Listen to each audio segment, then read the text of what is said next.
Students, how are you all? I hope you all are fine and well. In previous class, we were discussing the question and answer of chapter number 1 and chapter number 2. Okay, these both are separate chapter in DKQL, but these both chapter are merged in single chapter in NCERT. The separate topic about introduction to accounting is given, and separate topic of basic terms of accounting given in your chapter number 1 of accountancy. Okay, so what we were doing yesterday we were discussing the question answers, okay, of chapter 1 introduction to accounting. Most of the question I have discussed, okay, and all the topics were taught of both the chapters, chapter number 1 as well as chapter number 2, okay. But what we were discussing the question answer of NCERT book, okay. So what we will do today, we will only do those questions, okay, which we have not done earlier, because you know na, both the chapters, the question answer of both the chapters will be presented here. But what we have to do, we have to just solve the question whose answer we have not discussed earlier, okay. So let's get started.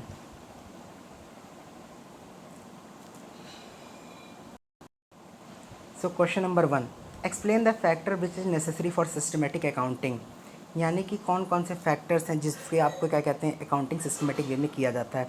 तो सबसे पहला है only financial transaction are required. जी हाँ, बिल्कुल सही, केवल पैसे से रिलेटेड चीज़ें होती हैं. Transaction recorded in monetary term, पैसे से रिलेटेड चीज़ उसकी वैल्यू पैसे में ही लिखी जाएगी. जैसे जो चीज़ 10 रुपये की है, ठीक है, तो उस सामान की क्वालिटी से कोई फ़र्क नहीं पड़ता, ठीक है. आप ये लिखेंगे 10 रुपये मेरा सामान पे खर्चा हुआ है, तो यानी कि केवल फाइनेंशियल ट्रांजेक्शन रिकॉर्ड होते हैं. और फाइनेंशियल ट्रांजेक्शन किस तरीके से रिकॉर्ड होते हैं, पैसे के टर्म्स में ही रिकॉर्ड होते हैं, ठीक है. तीसरा, आर्ट ऑफ रिकॉर्डिंग, ठीक है, यानी कि किस तरीके से हमें रिकॉर्ड करना है वो तरीका. Classification of transaction, classification of transaction का मतलब क्या होता है, हमें अकाउंट्स पहचानने होते हैं, कौन सा अकाउंट किस जगह पे ले जाके हमें एंट्री करना है, किस अकाउंट को किस जगह पे ले जाके हमें एंट्री करना है. जैसे कि कई सारे ट्रांजेक्शन्स होते हैं, डेटर्स का होगा, क्रेडिटर्स का होगा, और बाकी कई बार सामान आया होगा, कई बार सामान बेचा गया होगा, है कि नहीं, इनकम हुई होगी, एक्सपेंस हुआ होगा. तो सारे अकाउंट्स को हम क्या करते हैं, क्लासीफाई करते हैं. क्लासीफाई करने का मतलब क्या होता है, हम पहचानते हैं, और जिस चीज़ का जो अकाउंट होता है उसकी वहाँ पे एंट्री करते हैं. ये जो प्रोसेस होता है ये हम लेजर में करते हैं, ठीक है. पहले हम बुक कीपिंग करते हैं, बुक कीपिंग से जर्नल करते हैं, जर्नल से हम लेजर करते हैं. अब मैं आपको ये तीनों एकदम सेपरेट चैप्टर में आपको इसको डिस्कस करूँगा. फिलहाल में तो आप इतना ही जान लीजिए. और नेक्स्ट आता है summarising of data. Summarising of data का मतलब क्या होता है कि हम कैलकुलेट करते हैं कि हमारा फाइनेंशियल स्टेटमेंट में कितनी वैल्यू आई है और हमारा इनकम स्टेटमेंट में कितना प्रॉफिट है, कितना लॉस हुआ है. इनकम स्टेटमेंट से आपका प्रॉफिट एंड लॉस पता चलता है, जबकि आपका फाइनेंशियल स्टेटमेंट से आपका क्या पता चलता है, ट्रेडिंग, और उसके बाद पीएल, और उसके बाद आपका क्या होगा, बैलेंस शीट, ठीक है. अब देखिए, ट्रेडिंग से हम ग्रॉस प्रॉफिट निकाल लेते हैं, उसके बाद आपका पीएल से नेट प्रॉफिट, और बैलेंस शीट से एसेट, लायबिलिटीज़ और capital. Analyse and interpreting data.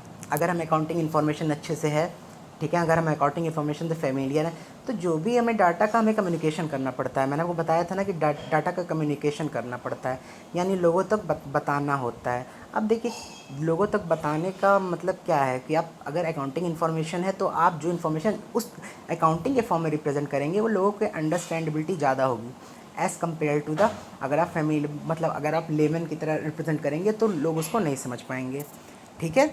तो आपको क्या कहते हैं, अकाउंटिंग इन्फॉर्मेशन इस तरीके से प्रॉपरली आपको इंटरप्रेट करनी है जिससे कि लोग समझ पाएँ, और प्रॉपरली इंटरप्रेट करने के लिए आपको अकाउंटिंग की इन्फॉर्मेशन होनी चाहिए.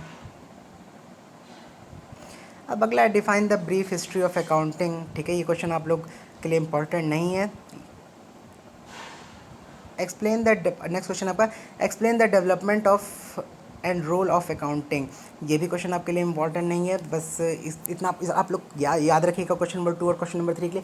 अगर कोई ऐसा क्वेश्चन आता है तो पहले आप लिख दीजिएगा कि बुक कीपिंग के बारे में समझाइएगा. बुक कीपिंग के समझाने के बाद आप बताइएगा कि क्या कहते हैं कि इतने तरीके के ट्रांजेक्शन, जो भी ट्रांजेक्शन होते थे हम केवल नोट करते थे, ठीक है. उसके अलावा ना हम क्लासीफाई करते थे, ना रिकॉर्ड करते थे, ना इंटरप्रेट करते थे. फिर उसके बाद आप धीरे धीरे क्या कहते हैं, आप अकाउंटिंग आया, अकाउंटिंग आने के बाद क्या हुआ, हमने ये सारी चीज़ें करना शुरू किया. पहले अकाउंटिंग क्या था, वो तुम्हारा केवल एक कॉपी पे ही किया जाता था, एक बुक पे ही किया जाता था. लेकिन अब जो आपका अकाउंटिंग है उसका करने का एकदम एडवांस तरीका हो गया है.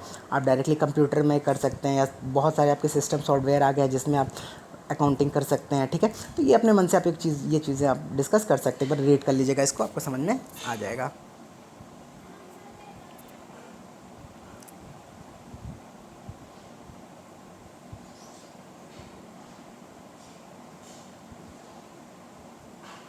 अगला डिफाइन अकाउंटिंग स्टेटेड ऑब्जेक्टिव, ये मैंने करवा दिया था। उसके बाद पांचवा क्वेश्चन देखिए, describe the informational needs of external users, ये भी मैंने करवा दिया था।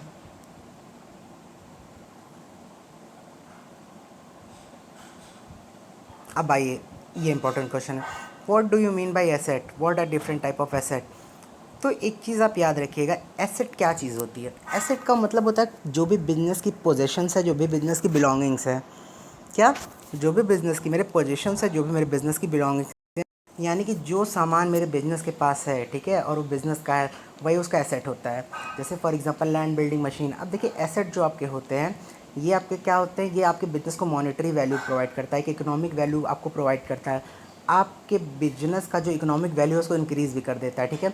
और एसेट्स आपके क्या कहते हैं, मेनली जो आपके एसेट्स होते हैं, ये आपके लगभग क्या कहते हैं, 6 तरीके के होते हैं, ठीक है।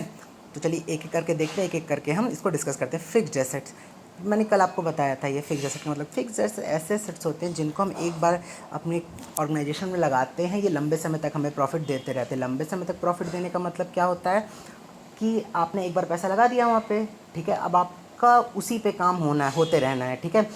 इनकी जो वैल्यूएशन होती है, मतलब इनका जो टाइम पीरियड होता है बिजनेस में 5 से 10 साल का होता है, ठीक है, फिक्स्ड एसेट का।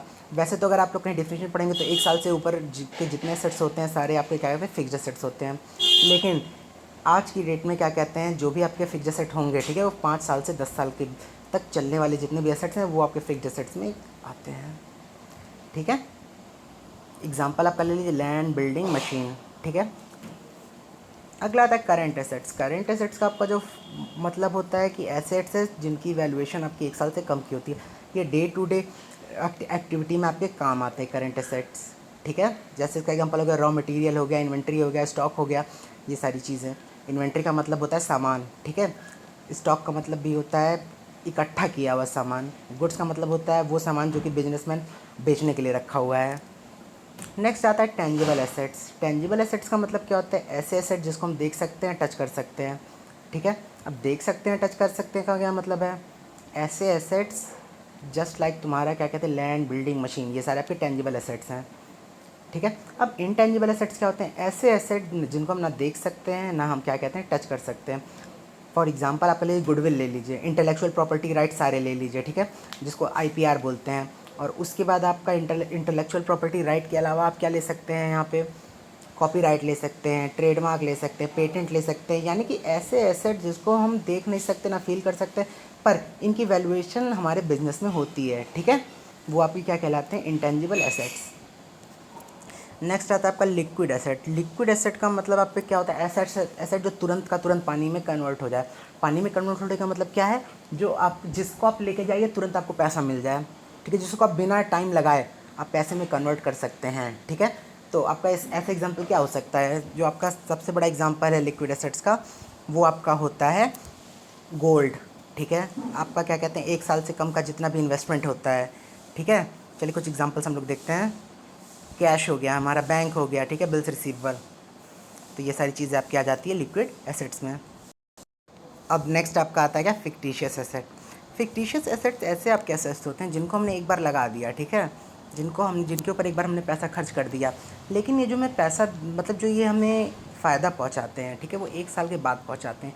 जो भी हमें इनसे बेनिफिट मिलता है वो 1 साल के बाद ही मिल पाता है। जैसे एडवर्टाइजमेंट पे आपने कोई पैसा खर्च किया, तो ऐसा तो है नहीं कि आपने एडवर्टाइजमेंट पे पैसा खर्च कर दिया तो तुरंत आपको क्या कहते हैं पैसा मिलने लगेगा, मतलब तुरंत आपको प्रॉफिट इंक्रीज़ हो जाएगा, नहीं, ऐसा नहीं होता। पहले एडवर्टाइजमेंट लोगों तक जाएगा, ठीक है, सब तक रीच करेगा, उसके बाद क्या कहते हैं कुछ लोग इम्प्रेस होंगे, उनका माइंड इन्फ्लुएंस होगा, और क्या कहते हैं लगातार इसका प्रचार आता रहेगा, लोग का ट्रस्ट बिल्ड होगा, उसके बाद ही आपका ये जो एडवर्टाइजमेंट है इससे आपका प्रॉफिट इंक्रीज़ होगा, ठीक है। तो जनरली मान के चलते हैं फिक्टिशियस एसेट ऐसे एसेट्स होते हैं जिनमें पैसा खर्च करने के बाद ये आपको क्या कहते हैं प्रॉफिट जो पहुंचाते हैं वो 1 साल के बाद ही पहुंचाना शुरू करते हैं, ठीक है। आइए नेक्स्ट क्वेश्चन देखते हैं। Explain the meaning of gain and profit distinguish between two terms. तो प्रॉफिट के बारे में बता दिया था, जो क्या कहते हैं आप बिजनेस के सामान को बेच के जो पैसा पाते हैं वो आपका प्रॉफिट कहलाता है। प्रॉफिट का फॉर्मूला होता है रेवेन्यू माइनस एक्सपेंसेस, ठीक है। और जबकि गेन का मतलब क्या होता है, कोई इंसिडेंटल प्रॉफिट हो गया, मतलब कि ये प्रॉफिट आपका किसी ओकेजन पे केवल प्रॉफिट हुआ है, रोज़ नहीं हुआ है, ठीक है। आज क्या हुआ, आज डेली आप सामान वही 100 का बेचते थे, आज अचानक से आप किसी को बहुत ज़्यादा ज़रूरी पड़ गया, उसने 120 दे दिया, ठीक है, बोला कि तुरंत मुझे सामान दो, 120 रुपये दे रहा हूँ, तो ये 20 रुपये जो है आपका प्रॉफिट है, और इस 100 रुपये में अब 20 रुपये जो आपका ये गेन है, ठीक है। अब जैसे आपको कभी कभी आप इन्वेस्टमेंट कहीं पे करके रखे हुए हैं, इन्वेस्टमेंट से आपको क्या कहते हैं, अगर डिविडेंड मिले तो वो भी आपका इंसिडेंटल प्रॉफिट होता है, ठीक है। आपने किसी कंपनी का डिवेंचर ले रखा है, वो कंपनी आपको अगर क्या कहते हैं जब आपका पैसा लौट आएगी तो ये भी आपका इंसिडेंटल प्रॉफिट होता है। तो यही सारी चीज़ें आपकी होती हैं गेन में, ठीक है, यानी ये एक तरीके का इंसिडेंटल प्रॉफिट होता है। अब एक चीज़ आप याद रखिएगा, जो आपका गेन होता है ये नॉन रिकरिंग नेचर का होता है, नॉन रिपीटेटिव होता है, यानी कि एक बार होता है तो फिर लंबे समय के बाद दोबारा होता है, मतलब कभी कभार ये हो जाता है। जबकि प्रॉफिट आपका जो होता है बिजनेस का, ये रेगुलर क्या होता है आपका, रेगुलर होता है। रेगुलर का मतलब क्या होता है आपका, रिकरिंग होता है, रिकरिंग एंड रिपीटिंग होता है, ठीक है, यानी बार बार आपका ये होता रहता है।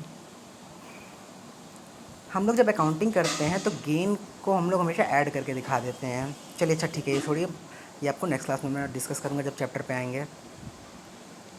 हाँ, आइए क्वेश्चन नंबर 8 देखते हैं। ये टॉपिक आपका छूट गया था, डीके गोयल में नहीं गिवन था।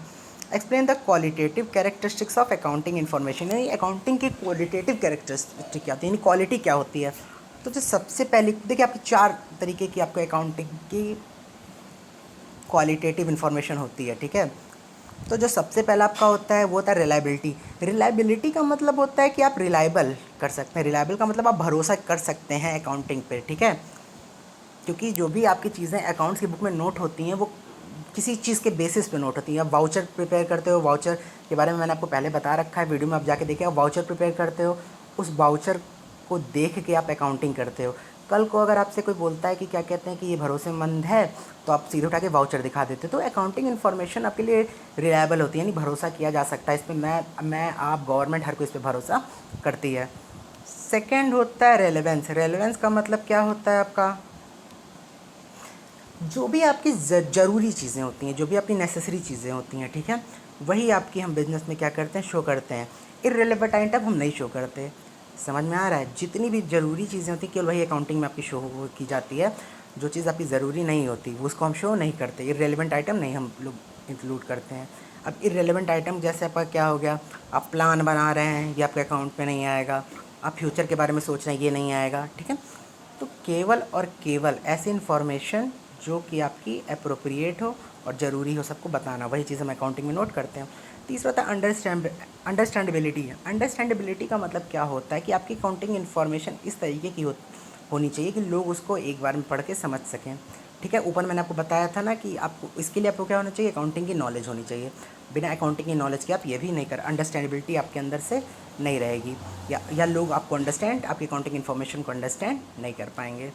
और लास्ट आता है कंपेरेबिलिटी। कंपेरेबिलिटी का मतलब क्या होता है, आपकी अकाउंटिंग इन्फॉर्मेशन से हम कंपेयर कर सकते हैं। किस चीज़ का कंपेयर कर सकते हैं, अपने ही बुक्स का हम प्रीवियस ईयर से कंपेयर कर सकते हैं, अपनी बुक का दूसरे फर्म से कंपेयर कर सकते हैं, ठीक है। तो ये सारी चीज़ें आपकी होती हैं। तो क्वालिटेटिव इन्फॉर्मेशन क्या क्या हो गया, कंपेरेबिलिटी, अंडरस्टैंडेबिलिटी, रिलेवेंस और रिलायबिलिटी। चलिए, अब describe the role of accounting in modern world, ये भी मैंने डिस्कस कर लिया था। और इसी के साथ आपका चैप्टर 1 और 2 पूरा क्या हो गया, एनसीईआरटी क्वेश्चंस आपके कंप्लीट हो गए। तो थैंक यू क्लास। अब बाकी हम लोग कल आते हैं, कल हम लोग चैप्टर 3 नए चैप्टर से हम लोग शुरुआत करेंगे। Thank you class.